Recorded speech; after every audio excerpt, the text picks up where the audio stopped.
મિત્રો, શું તમે જાણો છો કે શેરડીમાંથી ખાંડ કેવી રીતે બને છે અને ખાંડ બનાવવા માટે શેરડીને કઈ કઈ પ્રક્રિયામાંથી પસાર કરવામાં આવે છે? આ પ્રક્રિયામાં સૌપ્રથમ શેરડીને કાપીને ટ્રકમાં ભરવામાં આવે છે. આ એક કે બે ટ્રક નહીં, પરંતુ 50 થી 60 ટ્રકો ભરીને શેરડીની ફેક્ટરીમાં લઈ જવામાં આવે છે.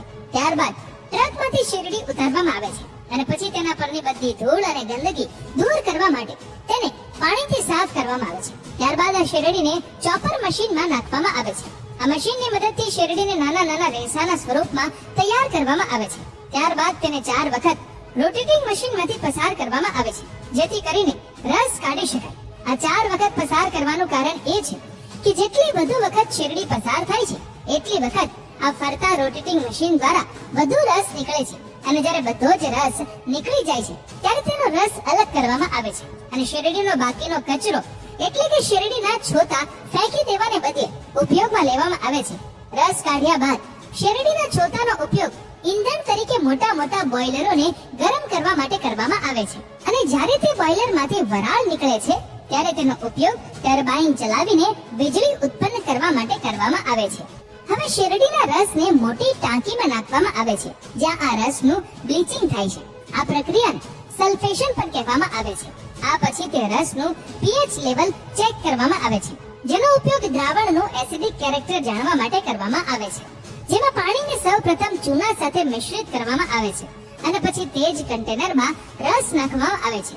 આ પ્રક્રિયા એટલા માટે જરૂરી હોય છે કે જેથી કરીને રસના એસિડિક કેરેક્ટરને ખતમ કરી શકાય. આ મિશ્રણ 6 કલાક સુધી મિક્સ થયા કરે છે અને અંતે રસનો રંગ ભૂરા કલરમાંથી પીળો થઈ જાય છે. આ પછી રસને બાષ્પીભવન પ્રક્રિયા માટે મોટા બોઇલર અને કન્ટેનરમાં નાખવામાં આવે છે. બાષ્પીભવન પહેલા આ મિશ્રણમાં માત્ર 15% ખાંડ હોય છે, જે પછી વધીને 60 થી 80% થાય છે. આ રસને ફરી એકવાર ફિલ્ટર કરવા માટે એક મોટા કન્ટેનરમાં નાખવામાં આવે છે, જ્યાં હલકા વજનને કારણે કચરાના કણો ઉપર તરવા લાગે છે.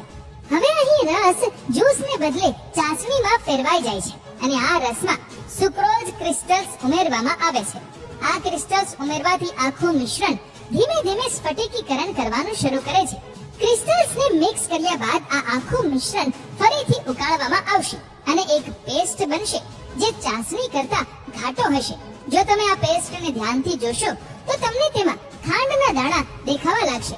હવે આ પેસ્ટને સેન્ટ્રીફ્યુગલ મશીનમાં નાખવામાં આવે છે, જ્યાં તે એટલી ઝડપથી ફરે છે કે માત્ર ખાંડના ક્રિસ્ટલ અંદર રહે છે અને બાકીનો પેસ્ટ બહાર નીકળી જાય છે. હવે આ મશીનને બહારથી સાફ કરવામાં આવે છે, જેથી કરીને બહાર ઢોળાયેલું પેસ્ટ સાફ થઈ જાય અને પછી અંદર એકઠી થયેલી ખાંડને સુકવવા માટે ફરીથી ફેરવવામાં આવે છે. આ ખાંડ હવે લગભગ તૈયાર છે અને આગળ મોટા રોટેટિંગ ડ્રાયર્સમાં નાખવામાં આવે છે અને ત્યાં સુધી તેને આ મશીનમાં રાખવામાં આવે છે જ્યાં સુધી તેનો ભેજ ઘટીને 0.02% ન થઈ જાય. હવે આ સારી રીતે સુકાઈ ગયેલી ખાંડને તમે જોશો તો એક ખામી દેખાશે કે તેમાં ઘણા ખાંડના દાણા મોટા પણ હોય છે. હવે આ દાણાને 3 પ્રકારના ફિલ્ટરમાંથી પસાર કરવામાં આવે છે, જેની નીચે ખાંડ એકત્રિત કરવા માટે મોટા મોટા કન્ટેનર હોય છે, જે અલગ અલગ તબક્કામાં અલગ અલગ સાઈઝની ખાંડને એકત્રિત કરે છે અને અંતે જ્યારે આ ખાંડ તૈયાર થઈ જાય છે ત્યારે તેને મોટી થેલીઓમાં પેક કરવામાં આવે છે અને તેને વેચવા માટે માર્કેટમાં મોકલી દેવામાં આવે છે.